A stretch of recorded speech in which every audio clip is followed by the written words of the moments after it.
Okay, I'm recording. Right, welcome to the final session in the road to extinction. Sorry, I'm interrupting by letting people in. Oh, wicked! This is a little bit like, you know, sort of if we were in our old room, you'd have to go to the door and unlock it and let people in all the time, isn't it? It's quite weird. Yeah. So I guess appropriately, we're going to end with the end in various forms, and have a little bit of a focus on Nietzsche as well. Now, I don't know if any of you have done any courses involving Nietzsche, have you? I mean, I mention him occasionally, but I was wondering where I should do a course on Nietzsche, just Nietzsche. Yeah, Matt did one last year. Yeah, we did the book Morality book. Genealogy and Morality, right? The genealogy of morals, yeah. Yeah, or morals and morality. Okay. I mean, Nietzsche for me is like so important. Discovering Nietzsche really did change my life. I would appreciate a general introduction to Nietzsche. That would be right across the board introduction, because as you say, he's clearly vital. Everything he says is fascinating, and yet I feel like I know nothing. He's very rich, and he's also a very literary writer as well. And he goes through various transformations, and he's enormously influential on so many different strands of thinking, particularly French, as it permeates our own philosophical and literary thinking as well. So yeah, maybe that's an option. I'll think about that. I'd love it. So in terms of the end, the concept of the end, but the word end means different things. In philosophy, we talk about teleology, which is a term I've occasionally dropped, and I'm sure others have as well, which is a telos. End is the Greek for end, and logos, as you know, is this rather complex term which means study of, meaning of, etc. So teleology is a general investigation into or belief in a conclusion of some kind. And in general, in human thinking, since the birth of the monotheistic religions anyway, there has been this view underlying a lot of cultural thinking and some philosophical thinking that we're heading somewhere. That the whole point of being human is that it's got a conclusion of some kind. Human beings are thrown into this world in a way that is very confounding for us, as Heidegger pointed out so brilliantly in Being and Time. We are thrown into the world. We're born. We're not sure of our bearings. We may get all kinds of information from our family, our peer group, and whatever social structures there are around us. It could be a church or a mosque or a synagogue, for example, or it might be our schools. And increasingly, of course, it's our media. The media will give us a perspective on our identity. But in the final analysis, the existential problem of who we are and why we're here and so on is a peculiarly human problem. We assume that other life forms on this globe don't ask that question of themselves. We don't know that's true. Maybe dolphins do, we don't know. But generally, I think it's fair to assume we're probably the only ones who do. And let's work with that anyway, even if we don't know. And this poses all kinds of questions about consciousness. Why is it that we, of all creatures on this planet, are the ones asking these questions of our existence?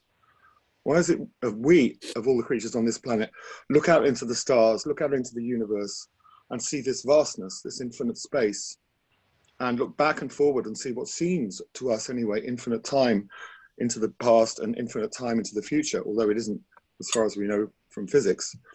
Why are we here? You know, it's one of those, in a way, cliched, corny philosophical questions, like the Monty Python film, what is the meaning of life, you know, and that kind of stuff.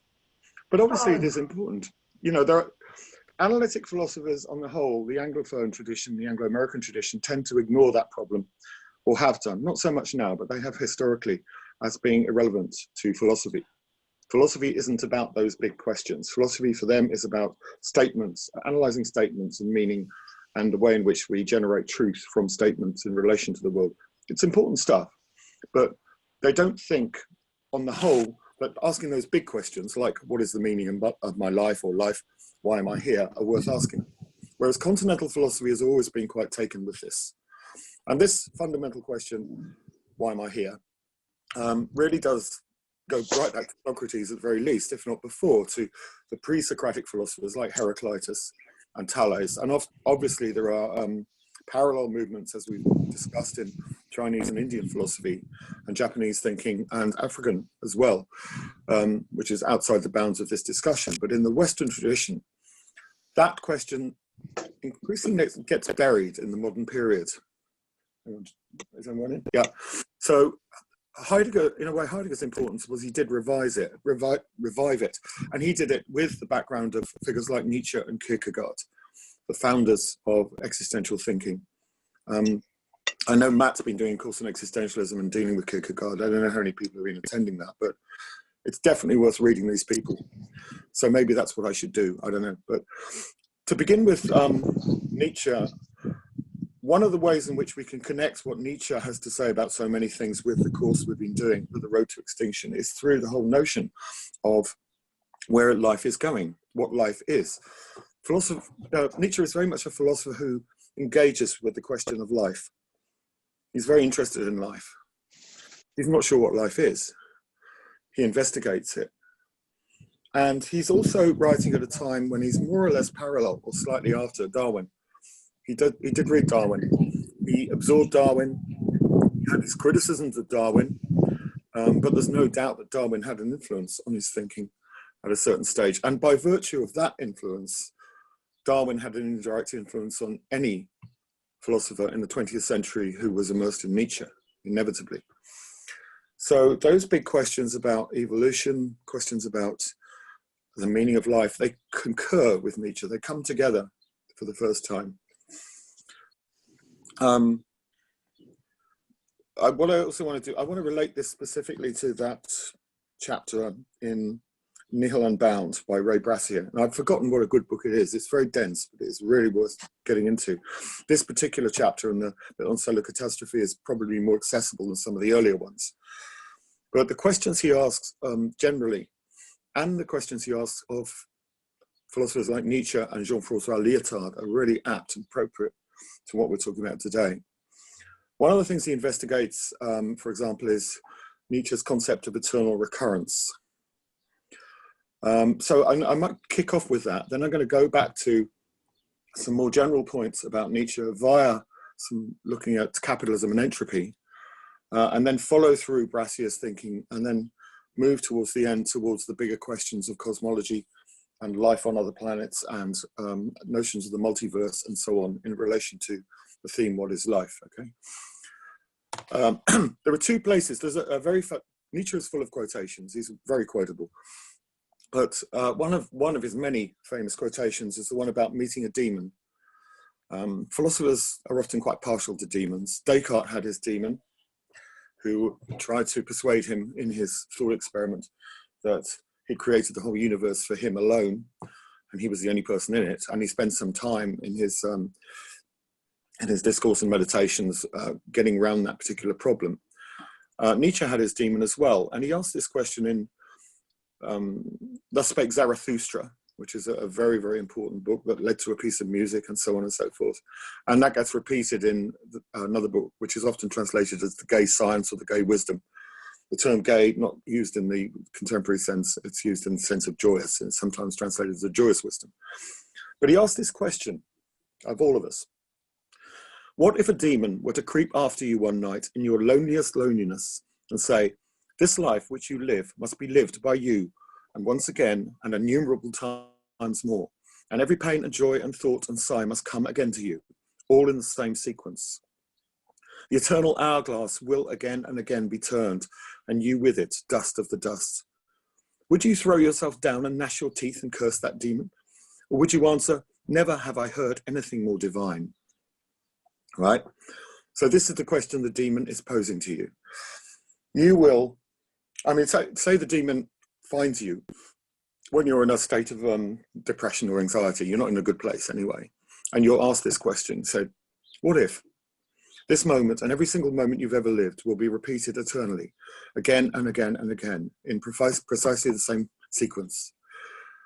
The only freedom you have in terms of agency is your attitude towards it, the perspective you have on this experience. What then? How would you view this? Would you view it with horror, despair, Or would you, as he suggests right at the end, view it with an affirmation? Now, I don't know about you, but I mean, if that happened to you, how would you deal with it, do you think? Would it be a source of despair or a source of affirmation? The word ennui comes to mind. Ennui, yeah. Charlie, does he mean that we would know that this is happening? Because if it happened over and over again, but at each time we wouldn't have a memory of going through it again, then in a way it doesn't matter.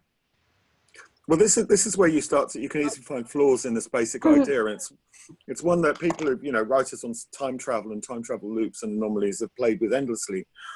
What if, for example, you do remember? Right, you remember having done it before. Yeah, I mean, maybe don't. It's there in your head, but you're not bringing it to consciousness. It's buried. But then, when the demon appears, you suddenly remember it again.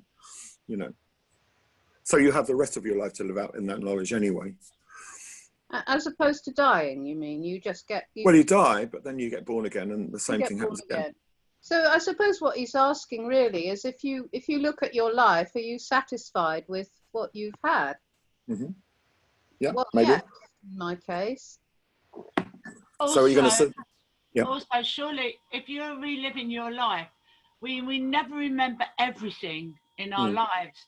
So there will be revelations and condemnations that we will make each time we revisit our lives. And that would be enlightening in itself to us. So even if we remembered every single detail each time, I'm sure there'd be endless things that we hadn't noticed before. It's like when you see somebody dressed and then you see them again 2 minutes later and you notice something else about them. It might be the same with our lives, and we could be enlightened by the end of it. This is it. This is this idea of difference and repetition, which Gilles Deleuze, who some of you know plays with in one of his possibly greatest book at certain points. But yes, this is it. It's about this variation. I mean, it's a quite Groundhog Day-ish as well. I don't know how many people have seen Groundhog Day. And Russian Doll on Netflix, I think, has played with the same idea. You do remember, but there is a certain repetition and a certain capacity for difference each time, that you actually have a choice to change things a little bit. So, I mean, that's interesting. That's another way of developing it. Could I just say, would it not be inevitable there will be a change? Because if you're going back, reliving the same day with conscious or unconscious memory, your reaction, your behavior will be altered. Won't be exactly the same at all. So something you've done in the previous life turning will affect the future life, you mean? Yeah, right. So it's going to be... that fit into the history of the world? Because if I die in, say, 10 years' time and then I'm born again into a different century or a different... No, the whole point is that everything repeats itself, everything. Like the whole history of the planet, the whole history of the universe, in fact, goes through a cycle, then it starts again. Oh, so you'd have to wait for it. You'd have to wait till the end of the universe to come round again. Yeah, well, you wouldn't really be waiting because you'd be dead. And, you know, we have to assume that when you're dead, time doesn't pass. Okay. Maybe. We don't know, though. We don't know. Time is immeasurable to us because we don't know. So does time only exist for the living? When I was born. I mean, this is important. You know, does time only exist for the living, for the conscious? Is there no time without consciousness? We know that night and day exists for a lot of species because that's how they live. They either live at night or live in the day. But we don't know what we call time. We don't know. That's what we've made up. Well, what I understand is that you could, in my mind, be born into the past. So you don't necessarily have to wait for anything to come around. You can be reborn backwards, because we only live in the now, and the past and the future are just illusions of what we think, whereas now is what actually is real. So I mean, a lot of classical physics would back you up on that the past and future are illusions and there is only a now. which is like would a they back series you of up names. on dimensions? Because when I was a young hippie child, I used to think that we all lived in different dimensions, and that myself, probably been a nihilist at the time, myself was in different dimensions doing different things because I was having a different slant on the world. But what, simultaneously you were doing different yeah, things in dimensions? yeah. Yeah, well, I mean, that is actually somewhere we're going to go a bit later, the concept of the multiverse.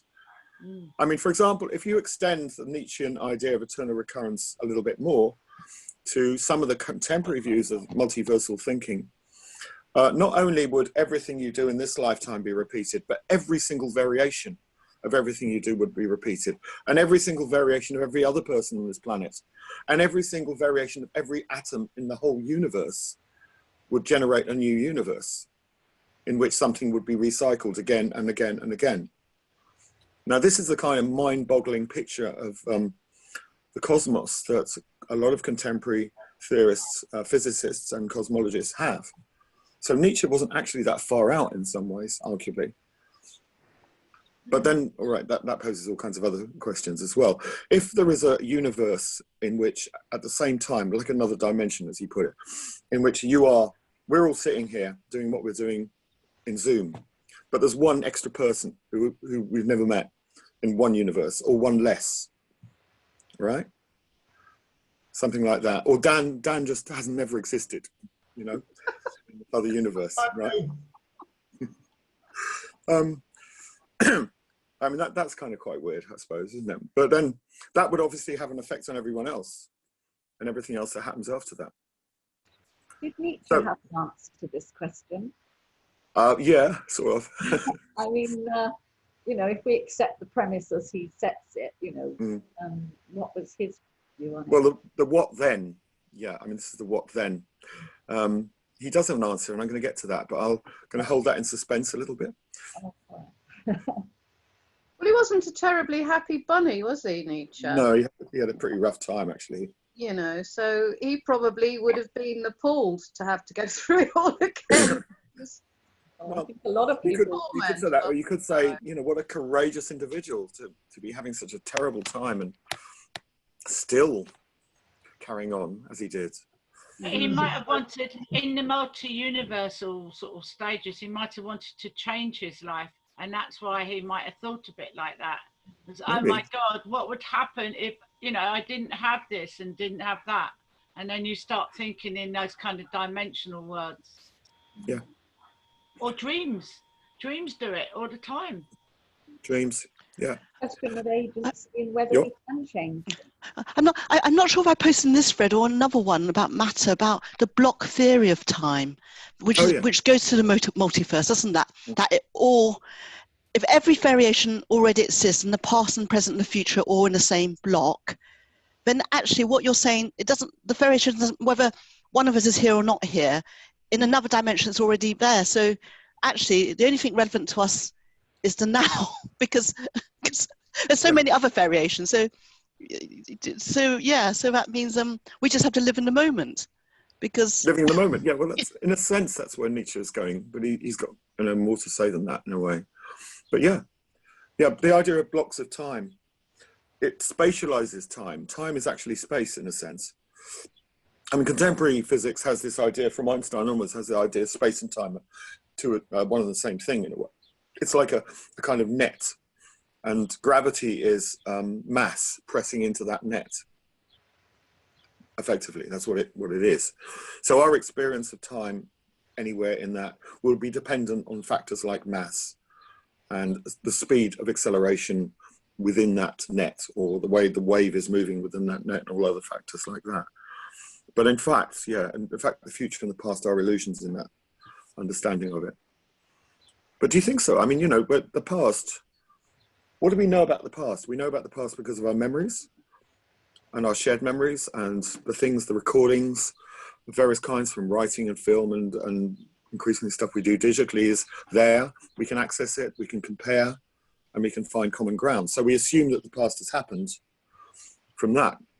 Well, we also know that it's subjective and prone to change. which rather undermines the whole idea of there being a recorded past, an understood, shared So hang on, understanding of the you're past. saying that the past can change? Yeah, I guess I am. Right. How does that work then? Because surely the past is there, it's just happened. Well, by which I mean our consciousness of the past. Our consciousness of the past changes all the time. Right, okay. That's what I mean. Yeah. We edit I the mean, past constantly. we're exhaling the past, aren't we? Because we're exhaling what we've breathed in. Mm-hmm. We're excreting what we've eaten. So we are, if you like, machines that process time in that way. We're machines that process time. I'm going to write that down. I like that. You know, that because every time you breathe out, that's stuff you've breathed in a few moments ago, or I don't know how long ago. I'm not a biologist. Yeah, but that stuff isn't time, is it? Or is it? Memories, isn't it? It's the past. It's the past. It's what's happened in the past. Okay, so right, you take an in-breath and you're breathing in the past and you're breathing it out again, is that it? No, you're not breathing in the past. You're breathing in the present. Ah. But when you breathe out, what you breathe out is a testament to the past. It's been subject to processes which take time. Yes. Ah. Yeah. We keep touching on solar Hang on, we'll talk at once. Are we going to be touching on solar catastrophe at any point? Yeah, well, that's where we're going. Yeah. Okay. Yeah. So when I think the past exists, I mean, we constantly have evidence of it through our body. You think, oh, I shouldn't have eaten that curry. I shouldn't have that baby. Won't forget that one. Right, we have evidence for the past, but it's not conclusive. Yes. Of course, we might have subjective differences in how we view those things, but we have evidence that it exists. Well, I don't know. I mean, David Hume, the Scottish philosopher, 18th century, who was a big influence on Kant and Nietzsche, once asked this question about how can we be sure that the sun will rise tomorrow? We assume the sun will rise tomorrow because it's risen every day of our lives, or at least we think it has. But couldn't it be the case that that memory is completely artificial? That it's been placed there by some kind of demon? Again, the demon returns, that actually we've just arrived. According to this view, we didn't exist before this class began, any of us. We've suddenly come into being with all our memories intact. How do we is that evidence? You know, we remember things in the past, but they call it all being kind of programmed. It seems counterintuitive, a bit like Berkeley kicking the stone, you know, like nothing exists, but when you kick a stone, your foot hurts, so you think... Berkeley, yeah, that's right, yeah. Sorry, yeah. That's all right, no, you're right. No. It seems to me you can reason what you like with words, but there's some kind of, because we're sensory beings, there's something intuitive and... Yeah, I mean, Berkeley, who was more or less contemporary, slightly before Hume, argued that nothing existed out there except that God put it into our consciousness. Ideas. That was it, yeah. Which is, I mean, all of these, like, when you talk about Nietzsche or Hume or Berkeley, to an extent, they're all dealing with the same question, which is the question of nihilism, right? Nihilism is really the focus that leads to the solar catastrophe of Lyotard in Brassier's understanding. And actually the whole book is about nihilism. And Lyotard's Inhuman, from which the particular essay that he's talking about, asking whether thought is possible without a body, and he's asking this about 40 years ago, remember, they're all circling around this question of nihilism, or nihilism. And that nihilism is the essential thing. I mean, there's somewhere else, at the beginning of the chapter, The Truth of Extinction, Brassier puts up two epigraphs, two more quotations from Nietzsche, which are also concerned with nihilism, and which lead directly into Lyotard's consideration.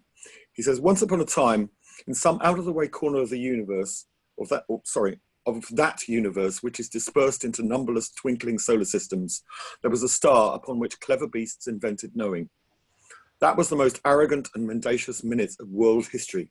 But nevertheless, it was only a minute. After nature had drawn a few breaths, the star cooled and congealed, and the clever beasts had to die. One might invent such a fable, and yet he still would not have adequately illustrated how miserable, how shadowy, and how transient, how aimless and arbitrary the human intellect looks within nature. There were eternities during which it did not exist. When it is all over with the human intellect, nothing will have happened. Nothing will have happened. And he compounds that with a second quotation. Let us guard against saying death is the opposite of life. The living creature is simply a kind of dead creature, and a very rare kind. Right, these are the purpose of epigraphs is always to provide thinking points for the rest of the essay, in this case. And they're both other ways into the nihilistic question, and this also leads into eternal recurrence and the idea of solar catastrophe. The idea of solar catastrophe is very simple. Lyotard is applying Nietzsche's thought and criticizing it in relation to the fact that we talk about our own deaths, and I'll go into this in more detail a bit later, but we go into our own deaths. And when we discuss death, we generally think about death in relation to our own death. As Heidegger suggested, we should. You know, we might think about the deaths of others, but we think about the death of the human. Whereas in fact, the whole universe seems to be designed to die. And this is a very odd notion for human beings to take on board. We see different timescales, massively different timescales, but there will come a time in a couple of billion years, admittedly, when the sun will become a red giant and swallow us up, and there will no longer be a solar system. So what then? This is his version of eternal recurrence then. What then? Do we care? Does it matter? We won't be here. Now, there are reasons why this is an important question from the point of view of the history of philosophy I'll come to in a moment, but if you're suddenly faced with this idea of the death of the solar system, the death of the cosmos, the death of the sun, the death of the planet, is it actually any different at all to your own personal death? Or does it have a different kind of magnitude for you personally? I was going to say something before you were talking about that. It actually relates to it. There's almost like two thoughts there. One is the inside or the inner thoughts of the human itself, and then there's the universal thought. Like, do we know the sunset? We don't know the sun's going to set or rise, but we have an idea it might because of our universal knowledge. But that's different from the maybe the sun, the inner sun inside you, setting and rising, because you can change that. You can change any of those thoughts because they're inner thoughts. They're yourself. They're the nihilistic self inside you. Whereas the universal one is you can't predict, but you can more or less expect it to rise. Well, again, we're back. Like, I think it's a good point. We're back to the space. It's the other and I. Yeah. It's the other and the I business, which I remember from another philosophy course, and which relates to consciousness as well. But you're asking a fundamental epistemological question there, to use another branch of philosophy, epistemology. What can we know? And distinguishing between, say, personal knowledge and universal knowledge is like inwardness and outwardness, I guess. But universal knowledge is something we share with a society, with a group of other people, or our tribe, or whatever.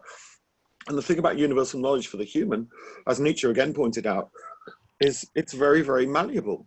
You know, we have people who say grew up in a Christian culture, a Muslim culture, or a Jewish culture, and they may change their minds, but they adopt that viewpoint. And vehement believers in Islam or Christianity believe it to the death often. And yet it seems so arbitrary. It just really was a question of where you started. You would just happen to be born in this particular group of people. And the same in the 20th century anyway applied to politics. If you were born in a communist country, you were a communist. If you were born in a capitalist country, you were a capitalist. Again, this universal knowledge seems to be arbitrary. And the one form of knowing that doesn't seem to be arbitrary, and this is why it's so important in the 19th century, is mathematical and scientific knowledge. You know, there is the promise that mathematics and science give us that we can know with a surety that general cultural knowledge doesn't give us. And there's some things we can know, some things we can't. Clearly, we can't know which is the right form of political system for us by using science, because that's based on a set of values which cannot be, well, arguably cannot be subject to scientific investigation. And it's those that are obviously important to being human in a curious kind of way. So universal knowledge is very contingent, I guess is the point. It's contingent on where you happen to be at any given time. And contingency is an issue because human beings are looking for certainty, and contingency might guide them to certainty, but there's something in the human system that desires certainty. But also it brings you down to, are we being controlled? Absolutely. And that absolutely feels like it when you say it's contingent. Yeah. Yeah. I mean, back to your question, Charlie, about is the death of the universe different to our own death? Yeah. And I would say that in terms of getting our minds around the idea of the end of the universe and the end of the solar system, I don't think, although we can intellectually conceive of it, I don't think we're designed to grasp it in the same way that we can grasp the ideas about the death of our loved ones or ourselves. And I think, you know, you don't find people who go, oh my God, I've just been feeling so terrible because I've understood that the universe will come to an end. Well, some philosophers do, but they're weird. Yeah, I would argue that actually I kind of do feel that way. There are kind of orders of magnitude of death. My death is so tiny in comparison with the bigger deaths. Death, not quite the right term, maybe annihilation, extinction on a cosmic level. That it makes me feel so irrelevant as to be off the hook. It means that my bad days aren't all that bad. My good days aren't all that good. And it gives a context which does genuinely affect my life and my perspective on my life and everybody else's life. Yeah. Well, I mean, if you were suddenly told that the universe was going to be eternal, would that change things for you? Probably.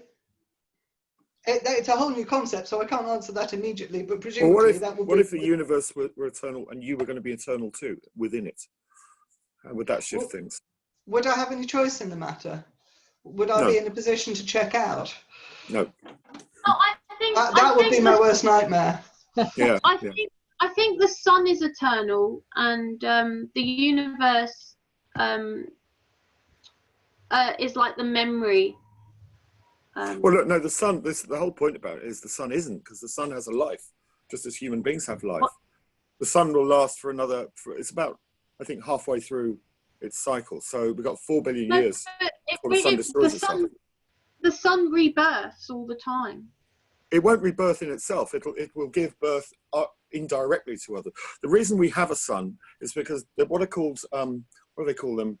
Primary three suns. For some bizarre reason, they classify the first set of suns that appeared at the dawn of time. And after the Big Bang, there were what was it, 14.7 billion years ago? I think it was, wasn't it? Or was it 14.3? But 14 billion years ago, quite a long time, there was a Big Bang. There was a massive explosion from a point that was actually nothing to a universe in a millionth of a second, which is a fairly astonishing notion. I mean, this idea had been mooted around the time of Nietzsche, but we didn't kind of generally consider it fact, as on the whole cosmologists do now. That actually generated a whole set of star systems and suns about, I think, 2 or 3 billion years into it. When they went supernova and destroyed themselves, they birthed a whole load of other suns. So there is a sense in which suns do birth each other. Our sun was a tiny little spark from one of these enormous original stars. And our sun is a very moderate and ordinary kind of star. It's not that big. And it has a particular kind of lifestyle. There are different species of stars, just different species of animals. So, I mean, I think that is quite interesting. What we have become increasingly aware of is the life cycle of these things. Yeah. The life cycle of our sun, according to those who claim to know about these things, is that it will burn out. It will burn out after a certain period of time and will turn into a black hole. Well, it might. It's not big enough to turn into a black hole, as I understand it. A much bigger. It will turn into a white dwarf. Yeah, I thought it was white dwarf then black hole, but A black hole, you need a much bigger sun, because the idea is that gravity gradually pulls it down and the mass gets more and more concentrated. With a sun that's our size, it becomes a tiny ball, admittedly, well, relatively small anyway, about the size of London apparently, which is incredibly dense, and the gravity on it would just flatten you immediately, you know. But it would still be in space. With a black hole, you have an enormous sun, maybe 1 million times as big as ours, as much as that, which, because of the power of the mass and the gravity, pulls itself into what is called a neutron star. When you have a neutron star is when all the spaces between the parts of the atom are absolutely compressed. There's no spaces left.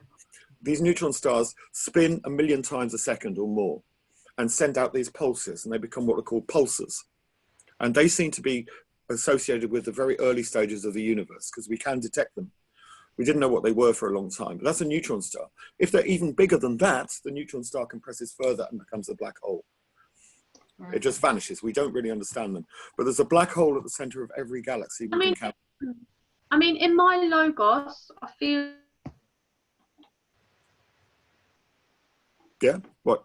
Is the channel, and that, you know, that the Earth was like a wormhole. You know, and a wormhole is like a channel where, like, you know, we're metaphysical beings that move through. Well, I mean, wormholes are, you know, they're theoretical entities that might well exist. But I mean, a wormhole is possibly slightly different. It could be that a black hole is actually the entrance to a wormhole. That has been conjectured by Stephen Hawking. We don't know. And a wormhole is what connects different parts of space-time. So in theory, you could travel much faster than the speed of light by just going down a wormhole. This is warp speed, as they say in Star Trek. So that's not inconceivable. But I mean, one of the big problems with cosmology and physics, which is really what Nietzsche is teetering on when he talks about eternal recurrence, is so much of it is conjecture based on mathematics. The maths makes sense, not to me, but to the people who understand these things. But there's no way we can actually evidence it in a way that we can with a laboratory on this planet. We have certain procedures, scientific method, as invented arguably by Francis Bacon in this country in the 16th century, but quite probably by a couple of Arab scholars about 300 years before. Scientific method proceeds in a certain way, through testing, through repetition, through control conditions, to make sure that if you do such and such, you get the same result each time. And you know, once you've done that a certain period of time, you can more or less rely on it being something like a principle or a law, at least a very strong hypothesis. No scientific law is actually eternal, though. Every scientific law is born disproved, as one famous physicist put it. You know, it can be disproved. Everything that we assume is scientifically valid might be disproved. All it takes is a few exceptions. But this is actually an important way. Sorry. I was going to say it's even more of an argument to be in the moment, because you can never tell what's going to happen next. Just like we couldn't even tell about, although some people had kind of conjectured that there were pandemics that were going to happen, like there has been, which hardly anybody listened to or took notice of. You can conjecture something's going to happen before we get to the end of the sun or the universe or whatever. And maybe there'll be another explosion and there'll be another universe that's formed. We don't know. We don't know. Which is much more of a strength to stay in the now and live for the moment. But ethically, that's where philosophers come in, because what does that mean? What does it mean, live in the moment? Does it mean create chaos because that's what you want to do in your life and everyone else's life? Or does it mean live in the moment and look after what we've got at the moment? I mean, do you think Donald Trump lives in the moment? No, well, yeah, but in a different way than we would. To be quite honest. Oh, I don't know. I mean, it's very difficult. Living in the moment is fine if you've got no responsibilities. But as a human being, if you've got any responsibilities, it becomes very difficult to do that, because unless you're very wealthy or something. You can live in the moment responsibly. You can live in the moment responsibly and also and be conscious of your surroundings and ethics. Maybe living in the moment doesn't mean just being constantly spontaneous then. Exactly. Okay. Are we actually able to live in the moment? I mean, all of us will have anticipated coming to this last session, for example. So to an extent, we live in the future as well. We anticipate, we plan. doesn't impact upon this ethical idea of living in the here and now or living in the moment, does it? No. So I've always wondered exactly quite how one would live in the moment. I mean, to live in the moment would be to kind of pop into the world like a newborn. But when you anticipate something about to happen, you're thinking of it in the now. Yep. You're in this moment thinking about the future. But that anticipation is enfolded back into the now, isn't it? And the anticipation requires a future dimension to exist. Let me just put it in perspective. Lenora, you might not have been here this week, even though you anticipated coming, because you were in hospital. You're out and you are here, so you have anticipated rightly. But anything can happen to cause that not to happen. So living in the moment, you can still live in the moment, but you can't predict the future. So whatever you're living in the moment is, you know, you still can't predict the future. You can't say for sure the sun is going to rise, but you have a kind of an idea it might. And if it doesn't, then you're living in a different moment. Well, we might live in the moment, but we think in time, don't we? We remember yesterday, if we didn't drink too much, and we anticipate what, you know, if you see a seagull heading for your sandwich, you know, you kind of shove it in your back, you know. We think, so therefore it affects our actions. And again, yeah, because the moment isn't totally empty; it's interwoven with past and future, isn't it? I mean, again, this is something Nietzsche suggested about our relation to death that Heidegger took over. That our authenticity is based on our anticipation of our own death. We have to anticipate that because that's one thing we can be sure of, according to Heidegger. You know, in a universe where maybe not much is sure, death is, according to that view. And so we have to configure our lives in relation to that for him. So, you know, that means... Helen says she doesn't anticipate. I would like you to expand on that, Helen, what you mean. I'm just thinking about string theory and the theory of everything. And I do really, in answer to your question, Susie, I mean, I think this whole sort of like everything theory, you know, like when we communicate with people and when we presume things, it's kind of like everything in the now. Like I can't comprehend that. I can't, you know, it's like in terms of string theory, I think that we aren't objects. You know, in physics they suggest that the string is a complete fundamental object. And I don't think it is. I don't understand how vibrations can be things. I mean, can you clarify that, Charlie? Yeah, well, I mean, in string theory is one of several theories about how the universe is constructed. Strings are not things in the same way that old favourites of philosophers like tables and chairs are things. Strings are mathematical entities. They only exist in mathematical space, but they do have real consequences. So what happens with time is a vibration on a particular string or set of strings. And if you were moving between dimensions like Susie used to do, that would mean you were bouncing between different strings that you were vibrating between, or you had a resonance between two strings which were vibrating perfectly together. Yeah. In that case, you would be in 2 dimensions, possibly doing exactly the same thing. String theory allows for all these possibilities, yeah. But the relationship between that and thingness is actually quite crucial. We humans, according to some philosophical thinkers, are actually the ones who project thingness. There are no things out there at all. From the time of Kant onwards, there was a notion that, no, there's not a thing out there. You know, phenomena are things, it's energies that pour into our head that we turn into things. So the thingness of string theory is, all it does is it just confirms that our notion of thingness is actually flawed. There are no things out there. This is one idealistic philosophical approach to that. So what is a vibration then? Say that again. So what is a vibration then? It's a very good question. It's a wave. It's supposed to be the same as a wave. What is a wave? Yeah, wave. You can imagine a wave has to be... I would agree with that. I would agree with that because, like, you know, when I'm dancing, I feel like, you know, that I'm like a wave. So that makes sense. Oh, so a wave is a rhythm. I mean, there's another way of looking at it. Rhythm is something that happens in time. It measures time, and waves I mean, light is supposed to work in waves. We talk about light waves and radio waves. These are things that come towards us, aren't they? But if you look at a wave, waves are really interesting in this context.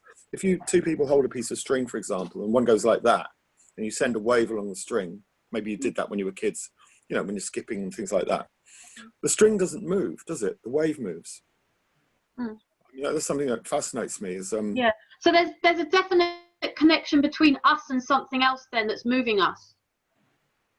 Well, that's the theory, yeah. But what it is another issue. I mean, this is why if people have a belief in a prime mover like a god, it makes things easier, because then the conversation can end and say, oh, it's just God. We don't understand it. And this is where an awful lot of Christian thinking has ended up, which is very frustrating to non-Christian thinkers, of course. So we don't know, but yeah, but we're trying to work out how the mechanism functions. Yeah, or movies in plural, so like, you know, multiple gods. Yeah, possibly. What I mean, this is all coming round to, and bringing this back to Nietzsche and then on to Lyotard, which we'll get into more in the second half, is the question of contingency is really important here. All of these things seem quite contingent. And by contingent, I mean accidental. It just happened that way. There's no necessary reason for it happening that way. It just did. I mean, why is absolute zero, the temperature, minus 273 degrees centigrade? I don't know if you know about absolute zero, but there is when atoms stop moving, because of cold and heat is atoms, the motion of atoms. The more agitated atoms are, the hotter it is.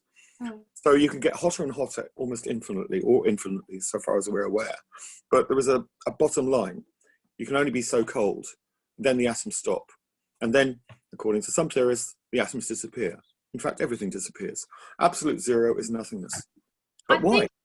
I think that absolute zero isn't nothingness. Actually, I think it's everything. I think, you know, when you have an idealistic vision of the world, and you know, everything becomes still, and it's like looking at a painting and you're just completely absorbed. Well, that's a subjective experience. The absolute zero becomes one. It becomes one. You know, it doesn't become nothing. It doesn't go below zero. It goes above it. Yeah, but this is a feature of consciousness. It's not necessarily a philosophical explanation. I mean, this might be a subjective experience. It could be an artistic experience. It could be a mystical experience. These are all possibilities. But in Buddhism in particular, the idea of nothingness and everything gets very conjoined in this kind of anomaly. In Taoism, which is Dan's thing, isn't it? You know, this idea that nothing and everything are one and the same. And again, it's this idea human consciousness is projecting things onto this, whatever it is, that are actually inaccurate. They're just useful for our particular brain chemistry to function. So nothing, maybe nothingness and absolute zero, the only reason we think of them the way we do is because of the way our brains are constructed, perhaps. Have they got it down? Wait a second. Sorry, who's talking? Have they managed to achieve absolute zero? No, they've got very near it, but you can't. What is nihilism? Nihilism is the belief that either nothing exists or nothing matters. It's a very general thing, right? Nihilism, the history of nihilism. After Immanuel Kant came up with his three great critiques. Hang on, Helen. Was Sartre a nihilist? No, he was concerned with nihilism, and he was concerned with nihilism because of Nietzsche. After Kant came up with his ideas, there were certain problems with his critical philosophy, but effectively he claimed we couldn't know what was out there. We could only know what comes into our heads. And the way in which our brain constructs that is our reality. And that, for some, was a nihilism, which meant a belief in nothing. At that time, it meant you don't believe in the material universe. You believe it's all in our heads. That's what initially nihilism meant. Or you could believe that the material universe is nothing. You could. It's the same, yeah. There is no material universe. It's just a vision of brain chemistry. And brain chemistry itself is an illusion. Yeah. Is that the same as the void? It can be. I mean, Schopenhauer, who followed a very big influence on Nietzsche, borrowed a great deal from Hinduism and Buddhism in this respect, and did argue that the will was actually the void. You know, that's another issue. I might do one on Nietzsche and Schopenhauer. Maybe that would be a good one to do next year. Yeah. Oh, I've never heard of Schopenhauer. Schopenhauer's amazing. I mean, he's called the philosopher of pessimism. And he's quite pessimistic, but he's really brilliant. So where were we? We're getting back. The whole idea of contingency. A lot of Ray Brassier's book is based on another book called Beyond Finitude by a French philosopher called Meillassoux, who argued for the necessity of contingency. The only thing we can be sure of in life, in the universe, is that we can't be sure of anything, which is a kind of paradox, I guess.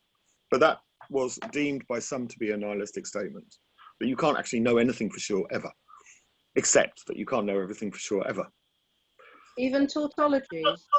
Well, even tautologies. This is where it gets really complicated, because is a tautology something you can be sure of? What happens if you're no longer sure of the tautology? A rose is a rose. But what if a rose is a dragon? Well, then there's something wrong with your vocabulary. That's what an analytic philosopher would say. This is an analytic statement. It doesn't refer to the outside world. It just refers inwardly to itself. So a rose is a rose by definition because you call it a rose. Yeah. The rose doesn't necessarily have to refer to that thing, that flower in your garden. Right. It's the thing in your head. So yeah, that's an analytic statement. So if you say that actually goes with existentialism, isn't it, as well? Because that's part of the other and the inner as well. Well, you're making a distinction between inner and outer, which is quite interesting. And that raises the question of the materiality of our own brains. You know, again, the old philosophical question Descartes caused a lot of trouble with is the mind in the brain, or is the mind separate from the brain? Is it distinct, a substance? It's something that religious thinkers tend to believe because they believe in the soul. But, you know, if you're a materialist and you think we are just our brains, what is the status of our brains? Soul? Sorry? Who believes in the soul? Religious thinkers, usually. Oh. What's the name of the book with Meillassoux? It's called Beyond Finitude. Oh, no, After Finitude. After Finitude. I could probably... Finitude, Finitude. Who wrote that book? A guy called Meillassoux. Do you want me to spell his name? It's kind of complicated. Yes, please. Yeah. I always get it wrong as well. M-E-I-U. No, M-E-I-M-E-I-L-L.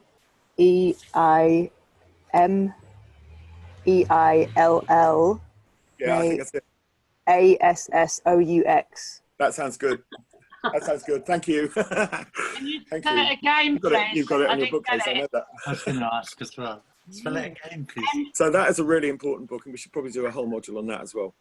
But the idea of the necessity of contingency is really important. Meillassoux talks a lot about what he calls the archifossil, and he uses this term correlationism, all of which are relevant to Brassier. But the archifossil is, say we discovered a dinosaur. Can I just go back to a point? What do you mean by finitude? Oh God, that's a big one. All right. Well, you know, infinity. The idea everything is infinite, but humans are finite. We don't exist forever. We don't exist in all times and spaces. We are necessarily finite. Give me an example of something that's finite right now. All of us. We are. Our world is. This is the whole point about the solar catastrophe. The sun is finite. It doesn't go on forever.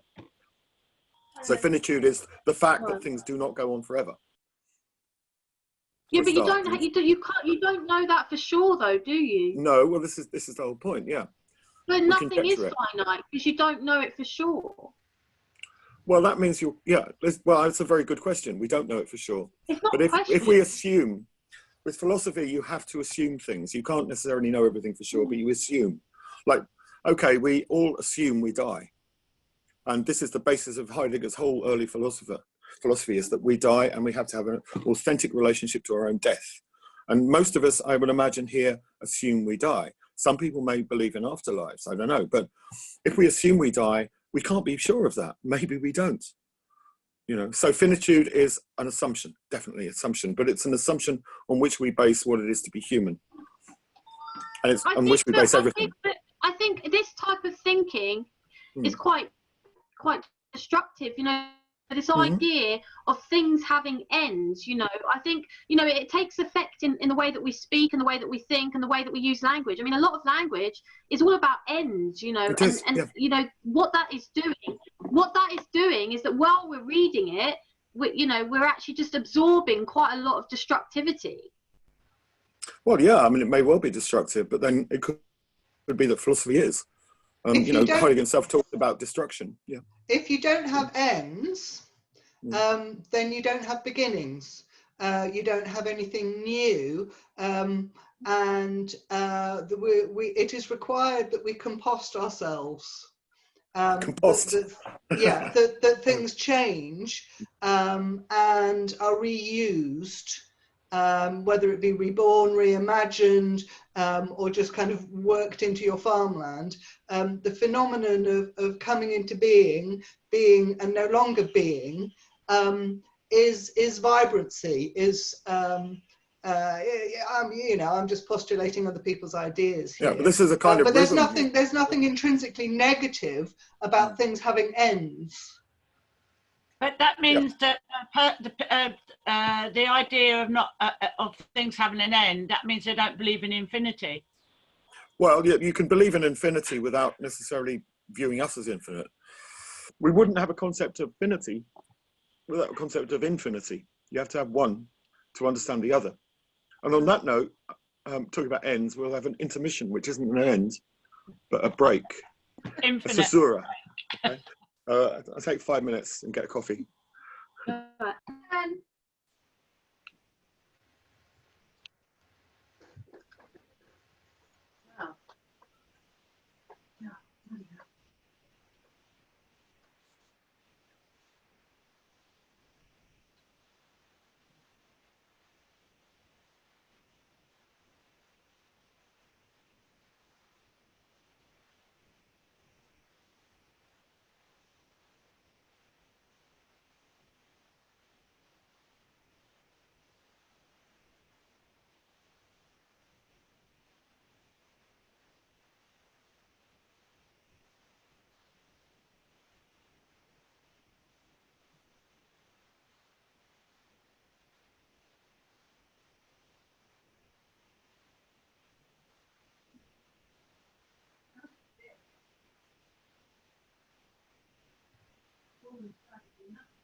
What exactly?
So we finally made it official. I think we're reaching maximum capacity on this one. But still to the top we go. Cause I don't belong at the bottom no more. You can't tell me the sky's the limit when there's footprints on the moon. Helen, can you mute yourself, please? You asked me, well, can you mute yourself, please? Oh, sorry, Karen.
That's the least of my worries.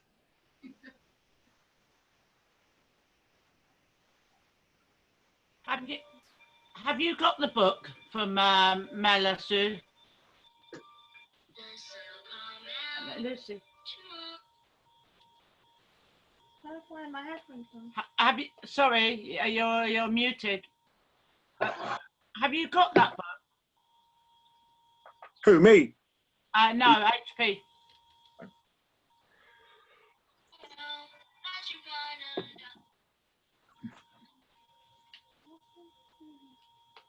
I'm sure you have, Charlie.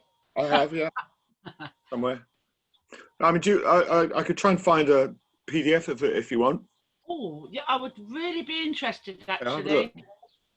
Yeah, and any more related consciousness books. Oh, God, there's something.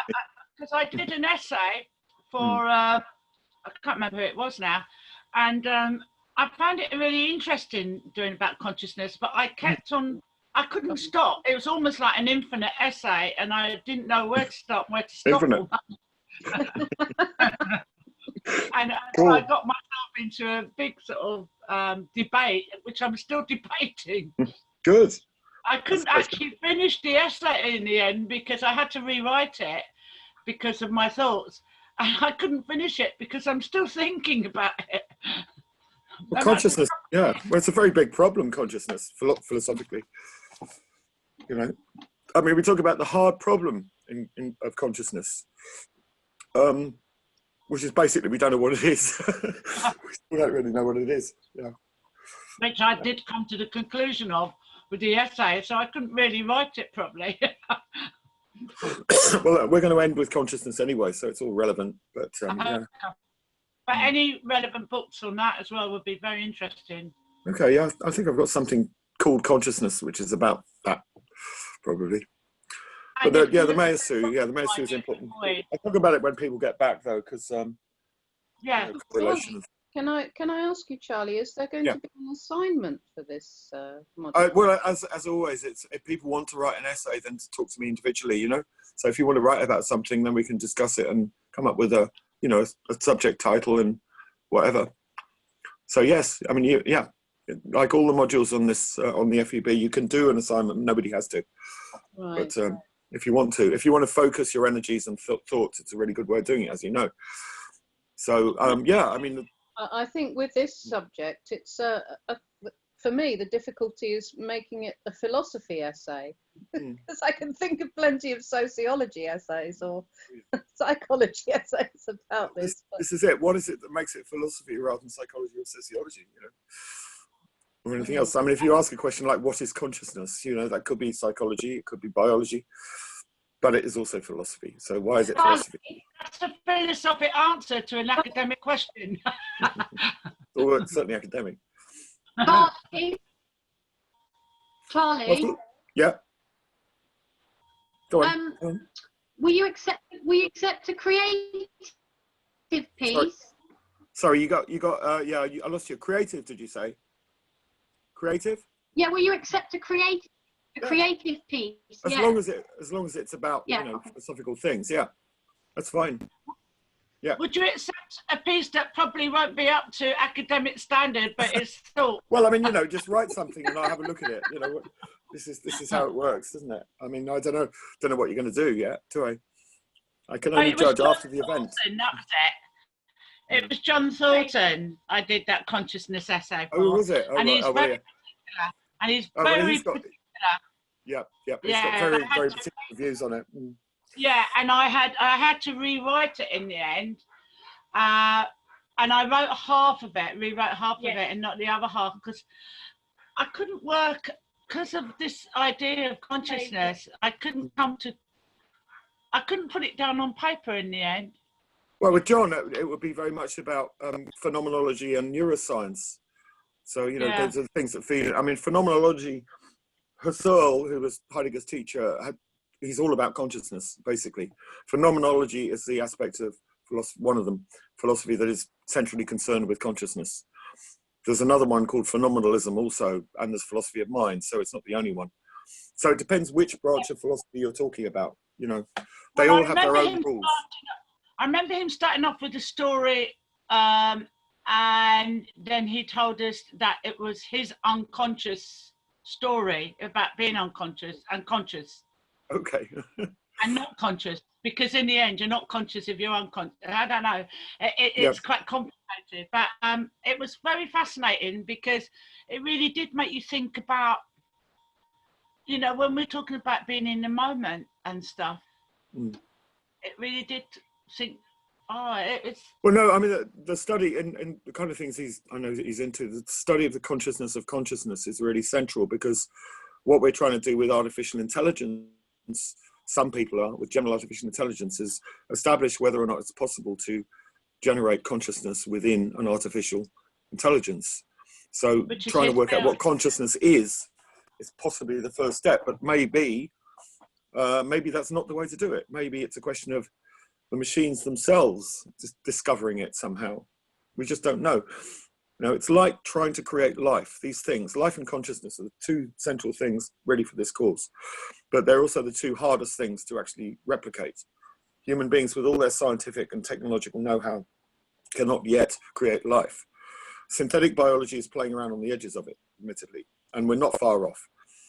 But that will be a breakthrough when we do properly do it. And consciousness also.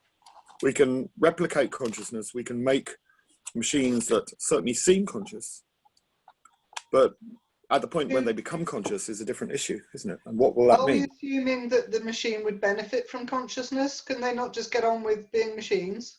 Well, this is it. This is where you also come up with questions of ethics, because these androids can be our slaves up until the point in which they have consciousness.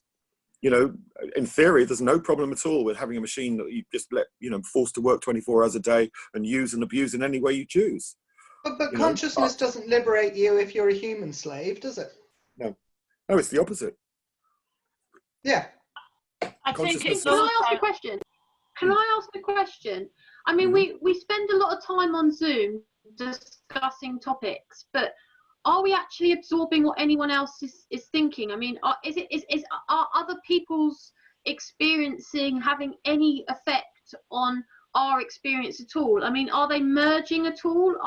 Are we sharing in the sense that we're a collective energy, or are we just thinking for ourselves? I don't know. What do you think? I don't know, because I mean, I've got quite a lot of barriers here, because I just can't. You know, I'm looking at a screen and I don't know what other people are feeling about you know, this discussion. I mean, people are talking, people are raising ideas, people are debating, people are thinking, people are arguing, so presumably something is happening, if that's what you mean. And presumably you don't need the physical being to do that sometimes. You need to feel and sense from the person's what they're saying and the voice and stuff like that. I mean, Susie, do you feel like you're being influenced by what's being said?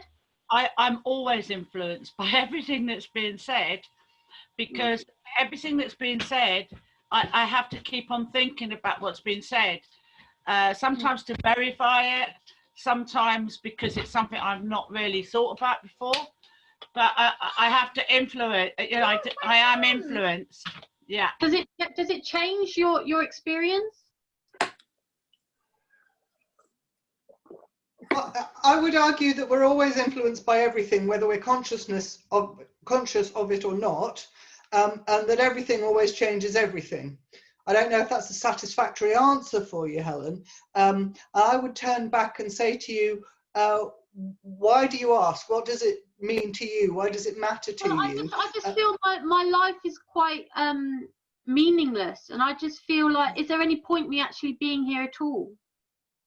Well, that's a bigger question, isn't it? I mean, it's not really it is a philosophical question, but it's an individual one. It's a kind of meta question. I mean, I think the point about these sessions is, like all philosophy, collective philosophy, it's about thought affecting thought. Thought, you know, having an effect on thought, others having an effect on you, and you having an effect on others. So there's a constant change, a constant shift, a constant metamorphosis and thinking, you know. I mean, but anyway, that is a meta level. Helen, we don't want to get into too meta a level. You know, we've got to focus on the philosophy here, if you don't mind. No, but that's quite moralistic, because if we have to think about morals, we have to think about, if we are affecting, changing and changing each other, then that's quite a moralistic question, you know. I mean, is it good that I'm having an influence on other people, or that other people are having an influence on me, or making changes? How do we know these changes are the right changes? Well, we don't, but look, can we put that on hold, because it's not really what we're doing today. You know, there is a space for those kind of questions, but I don't think it's here, if you don't mind. What I want to do is, what I want to do is get back to Nietzsche. We're talking about, like, where we began with the idea of the demon, asking the question of eternal recurrence. What Nietzsche, the background to Nietzsche is, I mean, he's born in a small Bavarian village from a Lutheran background. That's Lutheran Protestantism. He abandoned that quite early. Like a lot of, most young men in that period, he went and spent some time with the Prussian army and didn't work for him at all. He had his only sexual experience when he was there, from what we can gather, which was almost certainly a prostitute, and from which arguably he probably caught syphilis. And it was arguably the syphilis that drove him to madness later in his life. We don't know. But I think in terms of his own biography, a lot of philosophers are really resistant to the idea of their own biography being involved in their thinking. Nietzsche wasn't. Nietzsche believed his life and his philosophy were interrelated very finely. So to talk about Nietzsche's life is actually relevant in this sense. His life, our lives, and life in general are connected for him. So his experience of his own life was one of hardship and loneliness in many ways. Materially, it was tough. It wasn't desperate, but it was tough most of the time. He never had another, so far as we know, sexual or romantic encounter, although he did fall in love with a woman called Lucy Salome, who was quite remarkable, who also knew Freud and Rilke. So he was extremely lonely, an extremely lonely individual. But he dealt with the reason Nietzsche has become so important is he dealt with things at a more profound level and a more direct level than any other philosophical thinker in, I think, global history. I don't think there's anyone to compare with him. And one of the really central things he confronted, which most philosophers had steered around and touched on or treated professionally but moved away from in their own lives, was the question of nihilism as he saw it. In his notebooks, after he died, they were collected together as the Will to Power. If you ever see a big book called The Will to Power, these are his notebooks, or naklas, where his unfinished thoughts were laid out. But it's actually a very useful book, although it was also misused by the Nazis, and let's not forget that. But he talks about the biggest problem facing the West as the question of nihilism, which he called the uncanniest of all guests. What do you do when the uncanniest of all guests knocks on your door? The question of nihilism, the question of nothing mattering, the question of nothing meaning anything, ultimately. The contingency of life, what he called the unbearable lightness of being. It's a rather wonderful frame. We're here and then we're gone. We just about get a hang of things and then it's over. So how can we orient ourselves in those terms individually, but also collectively and as a species? And his project from a certain point in his career was the overcoming of nihilism, and what he also called the transvaluation of all values. He came to the conclusion that science and the things we know for sure is just another order of values, ultimately. There isn't a massive distinction between science and art and philosophy. They are all projections of values and the value-creating capacity of the human. Now, they may have different consequences and different effects, and they have to be judged accordingly. But the value-creating function is what matters here. The transvaluation of all values means accepting that you are the creator of values. And what he's going against, one of the many things he's going against at this particular phase, and this is brought out, as some of you will know, in the genealogy of morality, or morals, is, but also elsewhere, is Platonism. What he calls Platonism in philosophy, but also in religion, Christianity and Islam, and Judaism. This whole idea that we are on this world, but there is another world. The world from which we were created, perhaps, the realm of God, which is infinite, whereas we're finite. This is a very common theme in theologians, amongst theologians in Christianity, or heaven and hell, or somewhere else.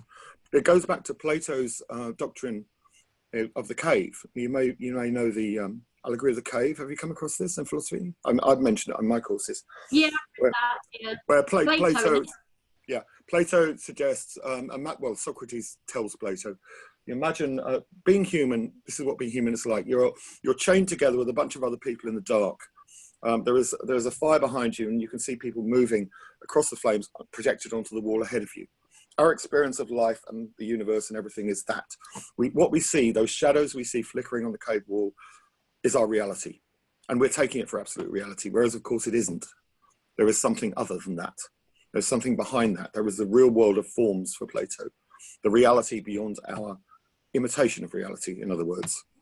And the allegory continues, imagine if you broke your chains one day, saw what was going on, walked out of the cave into the sunlight. And the sun is, in this case, we're back to the solar image, the solar allegory. The sun is the source of all wisdom and truth in this idea. So Plato... Do you think he means numbers? No. So going on from there, the idea is that there is another parallel universe, and most philosophers in the West continues along that line, and Christianity adds to it by the, with the idea of God, heaven and hell as being separate. We live in a realm which is the realm of appearances, according to this view. So Nietzsche famously asked the question, well, what about that? Have we abolished the true world? Is there a true world behind this or not? What if we abolish the true world? What if we, sorry? Someone say something? Can you hear me? What if we abolish this and everything is just a world of appearance? What if everything is an illusion, as the Buddhists say it is? Well, we can't know whether it's an illusion or not, because the concept of illusion is based on the idea of there being some truth. And this idea of illusion as a perpetually manipulated series of forms is actually a form of nihilism in many ways. Nihilism for Nietzsche means several things, but one thing is the belief in another world in which all judgments are made, or for once anything else is created. Nihilism is not taking responsibility for being here now in the moment, as it were, on this planet. So in a sense, one of the things Nietzsche is talking about is returning to the earth. A lot of his work is full of imagery of earth, right? Returning to the earth. The earth is where we belong. We are creatures of levity and gravity, both. Levity because we only exist for a very short time. We have to understand what that means, but also gravity because we're attached to the earth. So this is part of what he's doing. When he introduces his idea of eternal recurrence with the demon, the answer to that question for Nietzsche is what he calls the amor fati. It says A-M-O-R-F-A-T-I, which is love of fate, effectively love of life. For Nietzsche, what you have to do to overcome nihilism is affirm everything that happens at any time, even if your life is endlessly repeated, even if your life is one of absolute horror, and atrocity, even if you're just locked up in a dungeon or, brutalized in a concentration camp, the worst, you imagine the worst possible scenarios. He's trying to present you with this. You still have to somehow affirm that life. Karen, you're muted, Karen. Yeah, what exactly does he mean by affirm? I hear that word and I don't quite understand. Does he mean see the positive in it? See the good it means, in it? yes, I would. Yes, I would live this again and again for all eternity, and I would do it with joy in my heart. Okay. That's what he's... Despite what he knows? Despite what he knows, yeah. So that's not a very authentic position, is it?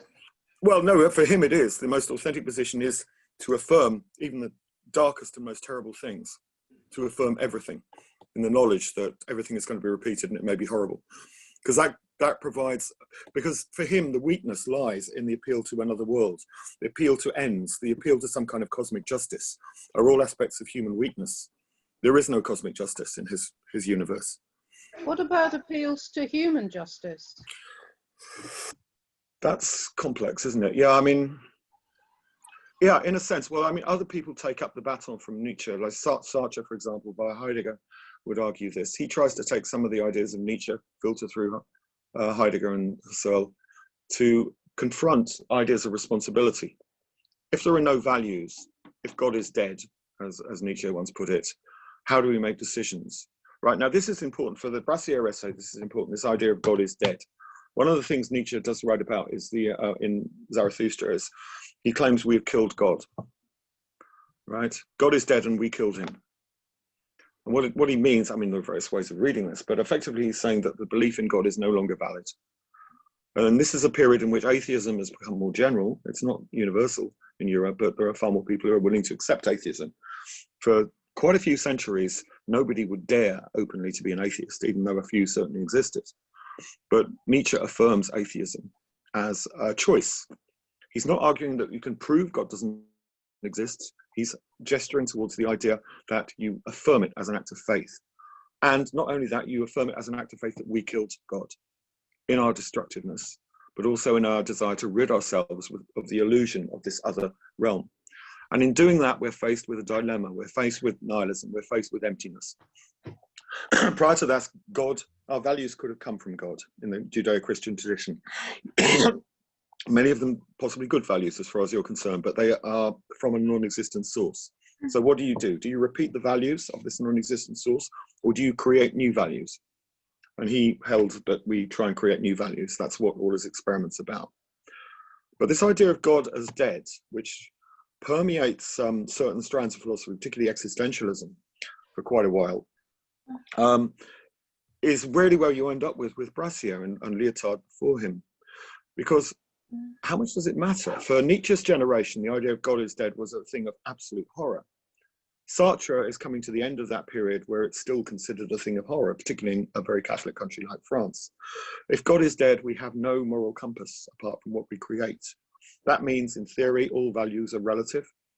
In theory, all morals are relative. What do you do when you're faced with, say, a Nazi occupation and all the stuff the Nazis, classic ethical problem of the Nazis come up with? Because you could argue that it's just a moral relativism at stake here. What they're doing is fine if you're a Nazi, but not if you're not. It's a question of battles of performance. And in saying that form of nihilism leads ultimately to some of the more negative aspects of what came to be known as postmodernism, not the positive ones, and led to Donald Trump, arguably, for whom there are no real values, there is just performance and the success that is gleaned from that. So Sartre's asking the question, well, there's no final arbiter of moral choices. How do we decide? But what was Nietzsche's answer to Kant's moral imperative? The categorical imperative. The categorical imperative, yes.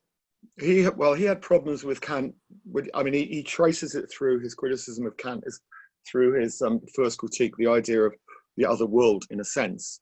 Because Kant, too, divides the world into two areas, one of which is consciousness, the other of which is something out there, but we don't know what it is.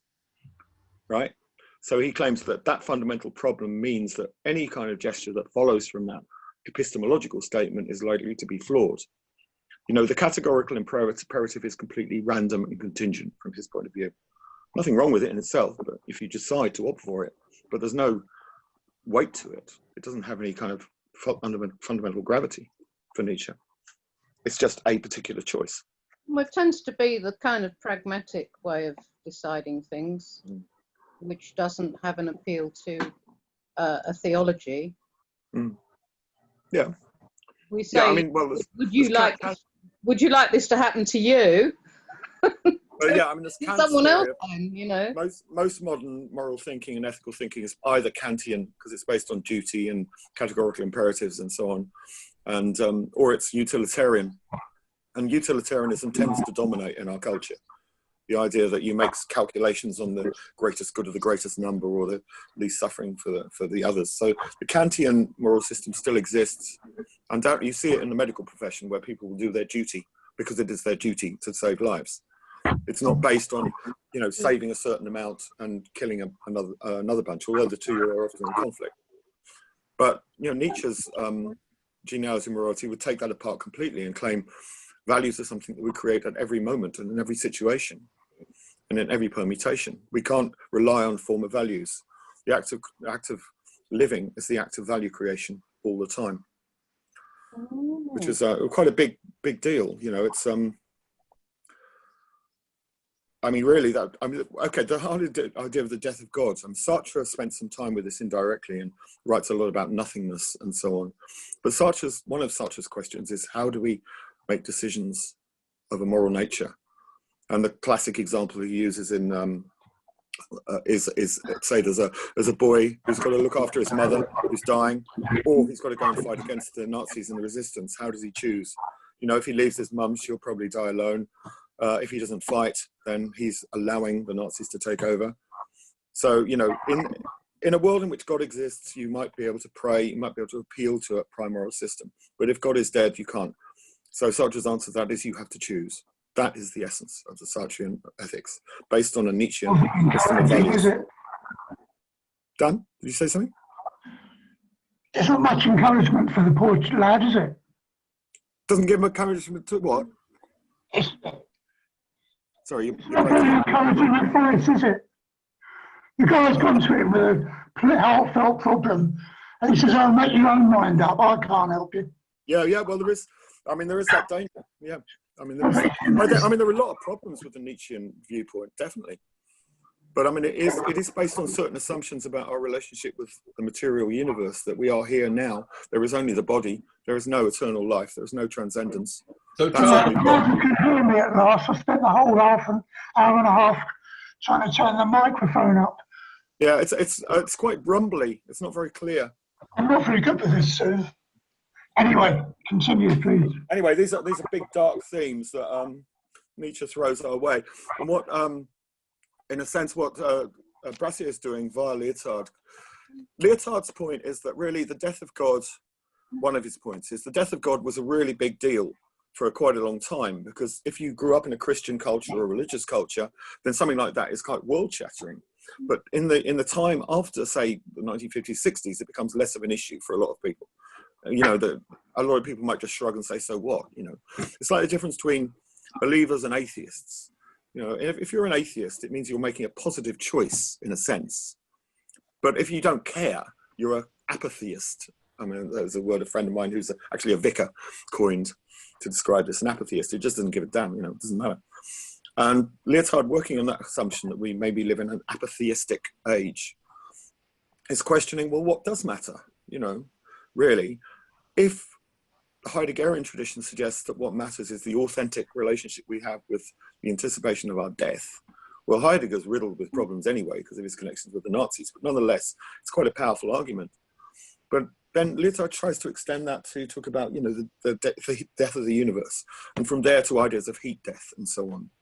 And in a sense, what we get here is the notion of entropy, which I think was mentioned last week, and the relationship between entropy and life. So the whole thing turns full circle to where we began through this particular essay, I think.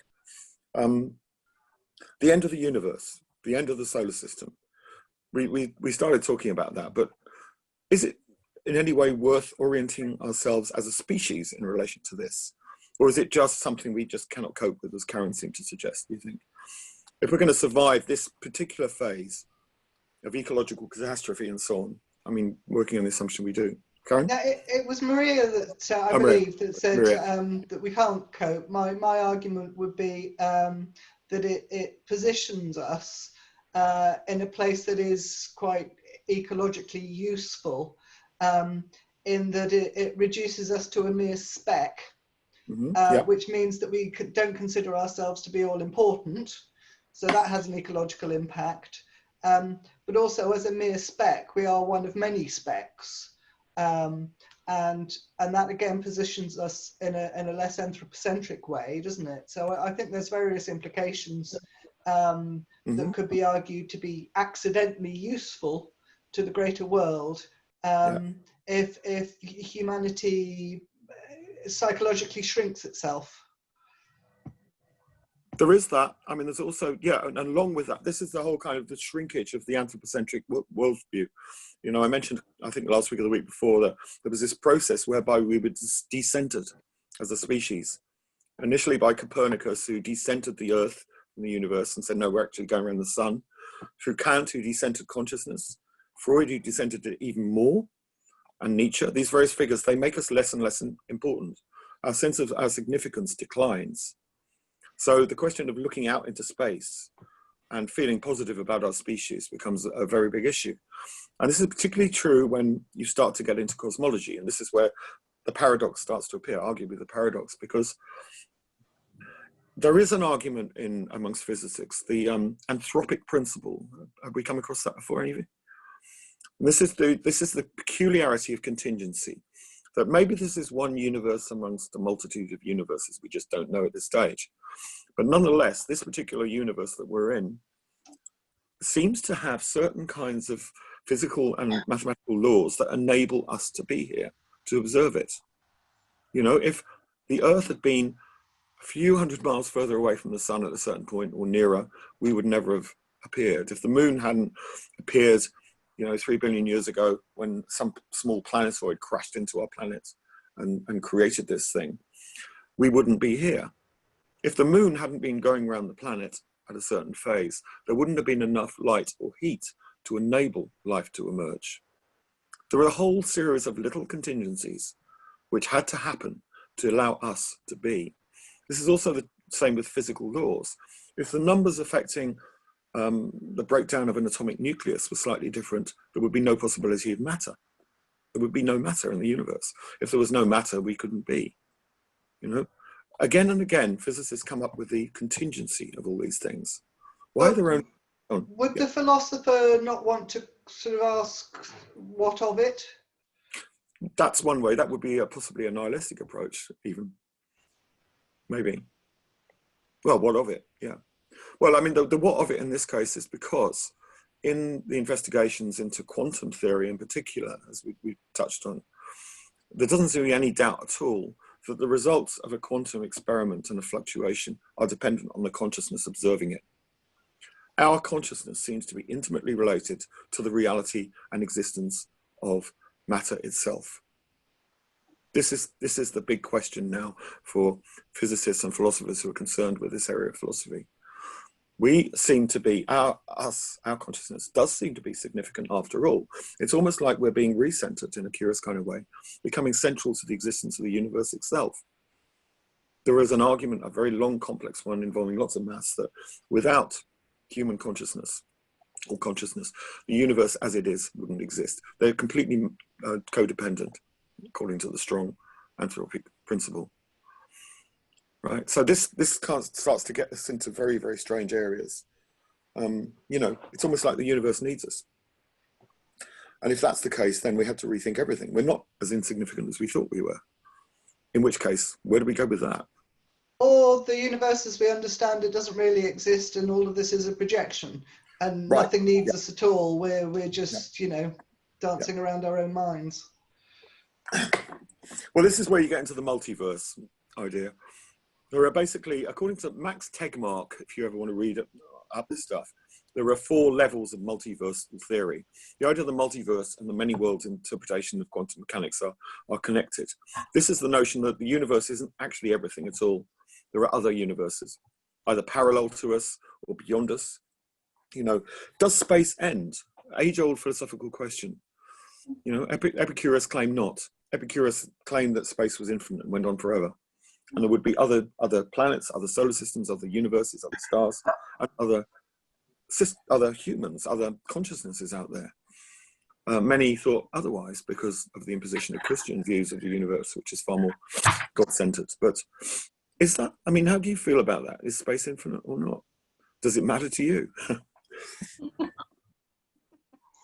I don't usually worry about it. Well, you might do tonight. Oh my God. My experience of space is so different to everyone else's, man. Mm-hmm. I kind of don't feel any distance between me and anything else. Like, I don't really move from one place to another, you know, and while moving experience any sort of space at all. I mean, okay, let's run with that one. What that would suggest is that our consciousness of space and time is intrinsic to the chemistry of our particular brains. And this is not actually that distinct from what Kant was arguing in a curious kind of way. Space-time for him was a particular projection of the brain to enable us to understand and accept the material universe, which we don't know anything about. So space and time are internally projected, according to that view. This is what Meillassoux and Brassiat are dealing with, and they call correlationism, which is the next term I want to think of. Contingency and correlation are the 2 important terms here. Correlationism is a whole tradition of thinking within philosophy and external to it, that what exists out there is dependent on the consciousness that views it. In its most extreme form, as in Bishop Berkeley, for example, the idea is that nothing exists without consciousness. There is nothing out there unless there's something conscious to view it, right? So that is correlationism. And what Meillassoux is trying to do is get beneath it. He finds it problematic when you're looking at, for example, dinosaur bones or things in the distant past of the planet when there was no human consciousness to observe it. You know, how dependent is, this is when we get into the whole idea of the past and the present and the future all being enfolded into each other. Well, how, yeah. I was going to just say, we could take the Zoom, for instance, and what we're doing on a Zoom is having a consciousness, and therefore we're part of the universe. You know, so the Zoom is reliant on the universe is reliant on us. That's certainly possible, yeah. This is what Tegmark calls the 3rd level multiverse. You know, we think, what is driving us? What is motivating us? Why do we do what we do? I can understand nihilism in the sense of thinking about the galaxy, you know, because, you know, if you go beyond the galaxy, then you kind of, I think you are bordering on sort of nothingness, aren't you? There are a lot of other galaxies out there. You know, I mean, our galaxy's got 100 billion stars in it, and there are, you know, several thousand billion more galaxies that we're aware of. You know, the reason we can't see beyond a certain point or detect anything beyond a certain point is because light travels at a certain speed. And the expansion of the universe is such that we are only able to look back 14.7 billion years. But weirdly, bits of the universe seem to be going faster than that. We have no idea why at the moment. But yeah, there are galaxies beyond galaxies beyond galaxies so far as we know. It just seems to go on and on. Yeah, but there's no life out there, is there? We don't know. Well, that's what the nihilists think. Well, you know, you could be a nihilist and believe in life so, on other planets. I mean, what you know, it could be a whole alien civilization with nihilists.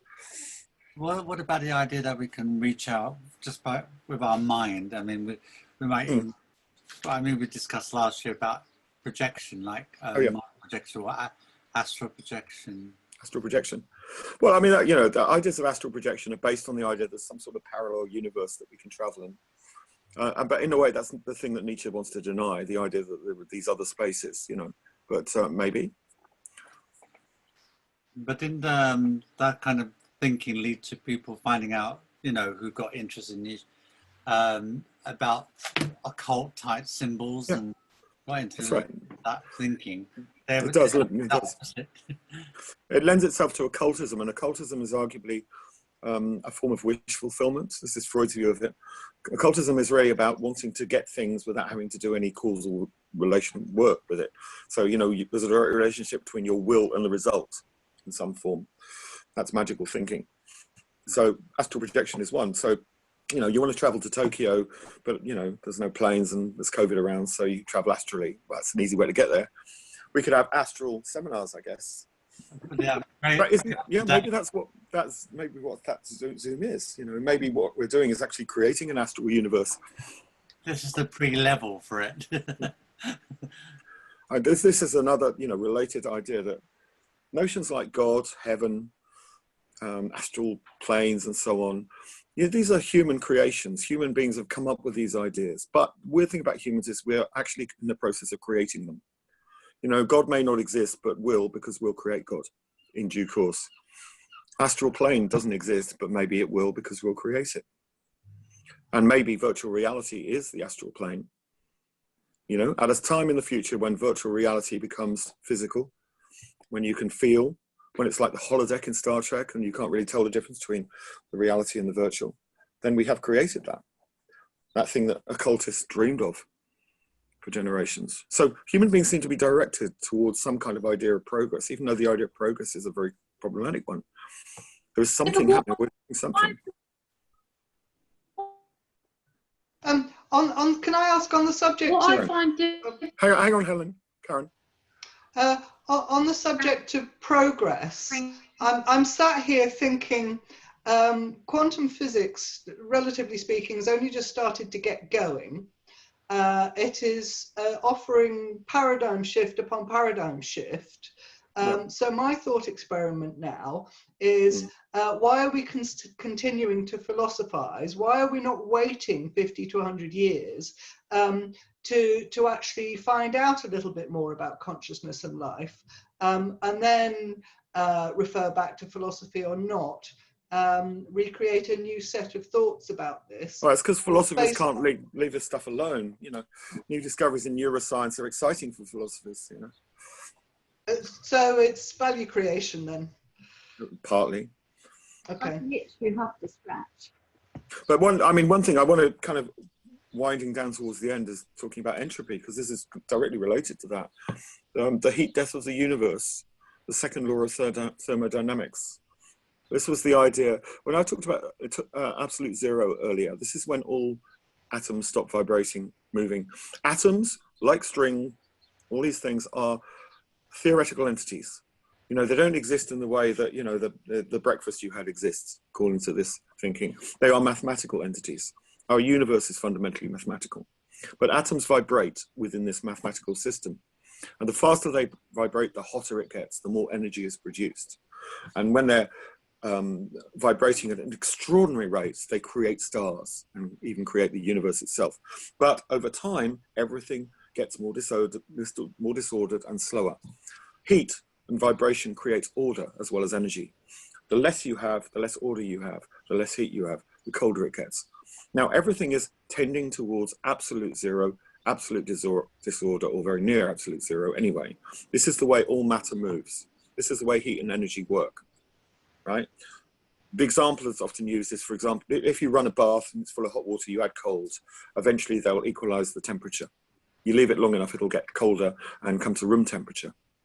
The whole universe gradually goes down into colder and colder environments, and according to the theory, becomes more and more disordered. As order gradually breaks down, the colder things get.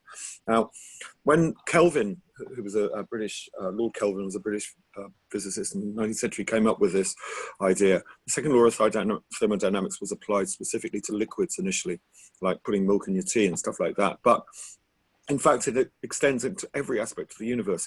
It's one of the laws that we are most certain of, along with quantum mechanics, because every single test we've ever tried seems to prove that it is consistent across the universe. Entropy means there will be what was called the heat death of the universe. The universe is expanding. Galaxies are getting further and further away from each other. Stars are getting further and further away from each other. Space and time are stretching. They're getting colder. Atoms are moving more slowly. Over several trillion years, things will start to go dark. Stars will start to go out. They won't be there anymore. They won't be black holes. They will just have stopped moving. And the void will take over, and the void will spread until there is nothing left and everything is absolute zero. The end of the universe, according to this view, is nothingness, absolute nothingness. Right? Can I come in on? What? Can I come in on that? Yep. So do people remember the Rutherford and Fry thing from last week? Oh, yeah. Look, Kay posted, I think. They had the analogy of a balloon expanding, and if you see the universe as different. Yeah.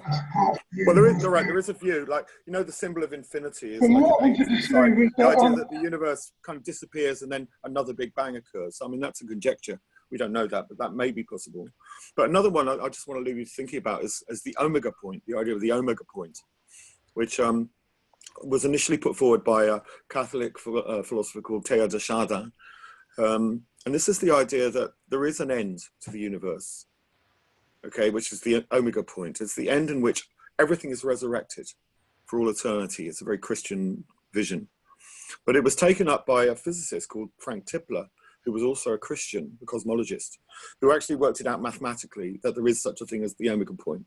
The heat death of the universe isn't the end. When you get to a point very near that point, there is a bounce back. And in his terms, that bounce back becomes a kind of virtual recreation backwards of the whole universe. And according to this viewpoint, the omega point is a virtual creation. It's a virtual universe, right? There had been a real universe, and then it was created in reverse as a virtual universe. Now, several people have taken up this idea, like Nick Bostrom and others, to suggest we're actually living in a virtual universe now. It's one of the many multiversal theories, but it's all based on this idea of telos, of end. That the end point isn't actually an end of space and time. It's a point at which the virtual is created, a new universe is created in some form. There are implications to that, I guess, as well. But what it does mean is that we do go on endlessly. We don't end. So the end of everything is not the end, according to this view. I don't know, is that consoling, or is that even more alarming? I'm not sure. What do the scientists think of that? Well, some of them buy it. You know? I mean, if you're just a mathematician, the mathematics is quite persuasive, apparently, but it doesn't prove it absolutely, but it's persuasive. It sounds very refreshing, actually. Yeah. Well, but then Nietzsche's point becomes true. You'd have to relive everything again. It's simple. Sorry, Karen. I mean, as you know, I'm pro-science, pro the scientific method, but Rutherford and Fry and their program about the end of everything were very clear that there is no consensus amongst the experts, and that what you were talking about, heat death and things slowing down, apparently there are bits at least that aren't slowing down, that are speeding up, for example. So that's what do we do with that piece of knowledge? And they also postulated about 3 different versions of the end of the universe. Is that consoling, or is it just fascinating? We're not there yet. So I think we kind of pick one that we like and extrapolate, philosophically extrapolate out from that, perhaps. I mean, is there a role for philosophers at the end of the universe? Well, I'd say there probably is, you know, but. I tend to think of everything coming in waves, just like everything around us. Even the sea, the tide comes in, the tide goes out. It seems a very natural thing. Everything will recede and then just come back again, you know. I mean, there's that, and then there's the idea of the multiverse, which builds on this, which is a bit wave-like. You know, we have our universe, which extends as far as light can travel from the Big Bang, plus a bit more with inflation. Then beyond that, the other universes, right? This idea of the multiverse is almost spatial, that our universe ends, another universe begins, there is another universe beyond that, etc., etc. You know, and that one may be a different part of the cycle of the Big Bang. The other universes maybe have physical laws which don't allow any consciousness to exist, or any life to exist, or any matter even. So there is that version of the multiverse, multiverse 1. Multiverse 2 is the idea within our universe, things are moving at different rates. As you suggest, you know, the idea is not everything is slowing down, some things are speeding up. So there are little bubble universes being created in our universe right as we speak. Maybe they're being created black holes, maybe they've been created somewhere else, but this is the other multiverse. Within our universe, there are other universes in the process of expanding, right? Then the third one is the many worlds interpretation of quantum theory, that everything we ever do divides into a new universe, everything. Every movement, every cup of tea, every movement of a finger, every movement of an atom. So there are multiple universes emerging constantly from time, from the quantum activity of time itself. And then the fourth one, finally, is the virtual one, that we or some other creatures are creating virtual universes constantly and investing them with somehow with technologies we don't have at the moment with consciousness. So these are all speculations which in a sense you could argue extrapolate from Nietzsche's eternal occurrence into the realm. I mean, they're thought experiments, we don't know. But the question then becomes what value. The idea of beings coming into the different universes and from other universities, universities and dimensions. What about them? Well, you know, the idea that you can cross dimensions and cross worlds, you can transient, you know, into different worlds and universes. Well, this was a real problem for a lot of.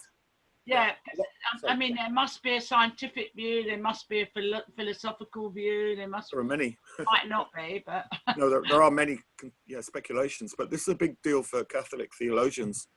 You know, when all this started to appear, you know, what do you do if we discover, like on the most basic level, we get to another galaxy or somehow encounter an alien species that are intelligent? How do we view that in theological terms?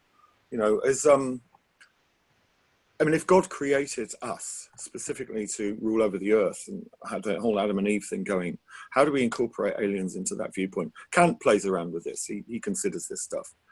You know, maybe it's irrelevant because we're not Catholic theologians, but it does pose interesting questions because we might not be the only consciousness. And if that is the case, are they thinking along similar lines to us? What is their intelligence and consciousness like? We don't know. It's different.